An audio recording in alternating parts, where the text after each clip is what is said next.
আপনি ঈদের দিন সকালবেলা টাকাটা দেওয়ার কথা, সেই টাকাটা যদি আজকে আমাকে দিতেন তাহলে আমি বাড়িতে গিয়ে আমার বিবি বাচ্চাদেরকে নিয়ে ঈদের নামাজটা পড়তে পারতাম। এমন কি কথা আছে যে আপনার বিবি বাচ্চাকে সাথে নিয়েই নামাজ পড়তে হবে? আপনি যদি আপনার বিবি বাচ্চাকে নিয়ে নামাজ পড়েন তাহলে আপনি এখানে চাকরি করতে আসছেন কেন? ইমাম সাহেবকে তাড়াতাড়ি বিদায় করে দে, আমার কাজ আছে, আমি কাজে গেলাম, তাড়াতাড়ি বিদায় করে দে। আলহামদুলিল্লাহ আলহামদুলিল্লাহ লা ইলাহা ইল্লাল্লাহ সুবহানাল্লাহ সুবহানাল্লাহ। সভাপতি সাহেব, ও সভাপতি সাহেব, বাড়িতে আছেন না আছেন? মসজিদের ইমাম সাহেব আইছে। আল্লাহ আল্লাহু আকবার আল্লাহু আকবার। কে হুজুর? আসসালামু আলাইকুম। ওয়া আলাইকুম সালাম ইয়া রাহমাতুল্লাহি ওয়া বারাকাতুহু। হুজুর কি মনে করে আঙ্গুর বাড়ি? আইছিলাম মসজিদের তারাবির বেতনের জন্য। তারাবির বেতনটা ঈদের দিন দেওয়ার কথা, তো তারাবির বেতনটা আজকে দিলে সবচেয়ে ভালো হতো। হুজুর বসেন, আমি তো এই বিষয়ে কিছু জানি না। আমার বড় ভাই সভাপতি, তাকে আমি ডাক দিয়ে আনতেছি, আপনি বসুন। আচ্ছা ঠিক আছে, ডাক দিন। আল্লাহ রাসূলুল্লাহ আলহামদুলিল্লাহ আলহামদুলিল্লাহ লা ইলাহা ইল্লাল্লাহ মুহাম্মাদুর রাসূলুল্লাহ। সবাই কিছু কিছু করে হাদিয়া দিল। তো সভাপতি সব 10,000 টাকা দেওয়ার কথা। এই 10,000 টাকা যদি আজকে দিত তাহলে আজকে আমি বিবি বাচ্চার জন্য কিছু কেনাকাটা করতাম, তাহলে আজকেই আমি চলে যেতাম। ভাইয়া হুজুর আসছে, আসো বসুন। আসসালামু আলাইকুম। ওয়া আলাইকুম সালাম রাহমাতুল্লাহি ওয়া বারাকাতুহু। তো হুজুর কি মনে করে আমাদের বাসায়? মাশাআল্লাহ আলহামদুলিল্লাহ। সভাপতি সাহেব, রমজান তো প্রায় শেষের দিকে, তো মাশাআল্লাহ সবাই কিছু কিছু করে হাদিয়া আমাকে দিয়েছে। তো আপনি যে 10,000 টাকা ঈদের দিন সকালবেলা দেওয়ার কথা, সেই টাকাটা যদি আজকে আমাকে দিতেন তাহলে আমি বিবি বাচ্চার জন্য কিছু কেনাকাটা করে আমি আজকেই গাড়িতে চড়তাম। উফ, আপনার কি ধৈর্য সহ্য বলতে কিছুই নেই। আপনাকে তো বলে আসা হলো যে আমি ঈদের দিন সকালেই আপনাকে হাদিয়াটা দেব, তারপর আপনি বাসায় চলে আসলেন। এটা কি একটা কাজ করছেন আপনি? এটা কাজের মধ্যে পড়ে? আমি একটা জিনিস বুঝি না, আপনাদের হুজুরদের এত টাকার আকাঙ্ক্ষা কিসের? আমি এত সুন্দরভাবে বলে আসলাম যে আমি ঈদের দিন সকালে আপনাকে 10,000 টাকা দেবো, 10,000 টাকা দেবো, আপনি ঈদের দিন সকালে চলে যাবেন, নামাজ পড়ে চলে যাবেন। তারপর আপনি যে বাসায় আসলেন, এই কাজটা কি আপনি ঠিক করেছেন? আপনার এত টাকার আকাঙ্ক্ষা, আপনার যদি এতই টাকার আকাঙ্ক্ষা থাকে তাহলে আপনি অন্য মসজিদে যান।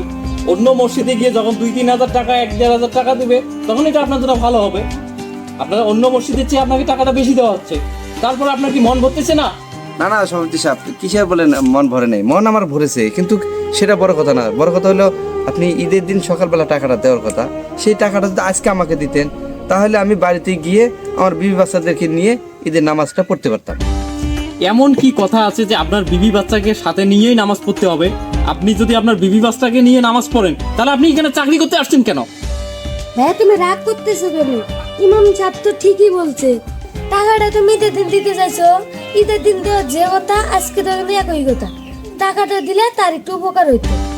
হ্যাঁ, তুই আমার চেয়ে তো বেশি বুঝিস কেন? তোকে এখানেই কথা বলতে বলছি আমি। হ্যাঁ, তুই কি আমার চেয়ে বেশি বুঝিস? হ্যাঁ, এরা মূলত হলো টাকা দেখলে এদের লোভ লালসা বাড়ে, এই জন্য বাসায় পর্যন্ত আসছে। আমি এত সুন্দরভাবে ওনাকে বলে আসলাম যে আপনি ঈদের দিন সকালে আপনার আশা লাগবে না, আমি নিজে গিয়ে ওনাকে টাকাটা দেবো। সভাপতি সাহেব, আপনি কথাটা ভুল বললেন।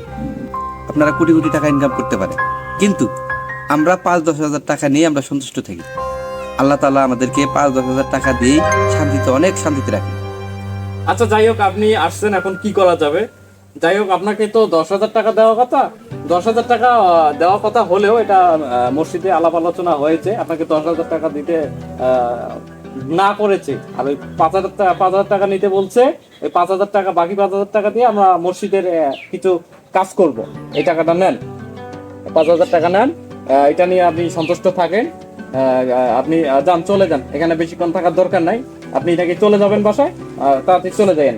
ভাই তোমার স্বভাব চরিত্র আগের মতোই থাকলো। তুমি 5,000 টাকা মসজিদে দিবা না, কি করবা ওটা আমি ভালো থেকেই জানি।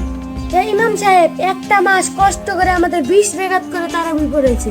তুমি ভাবো তো কত পরিশ্রম হয়েছে। তুমি ওর টাকাটা মারে খাবার দেবো, ওনার টাকাটা বুঝাই দাও। হেই, তো কে বলছে আমি টাকা মেরে খাবো? তুই এত বেশি বুঝিস কেন? ইমাম সাহেবকে তাড়াতাড়ি বিদায় করে দে, আমার কাজ আছে, আমি কাজে গেলাম, তাড়াতাড়ি বিদায় করে দে, আমি গেলাম। এই আপনি তাড়াতাড়ি যান, বেশিক্ষণ থাকেন না। আর আপনি কি বাসায় চলে যাবেন? তাড়াতাড়ি চলে যান, বেশি কথা বলা যাবে না। এই দারোয়ান কোথায় রে?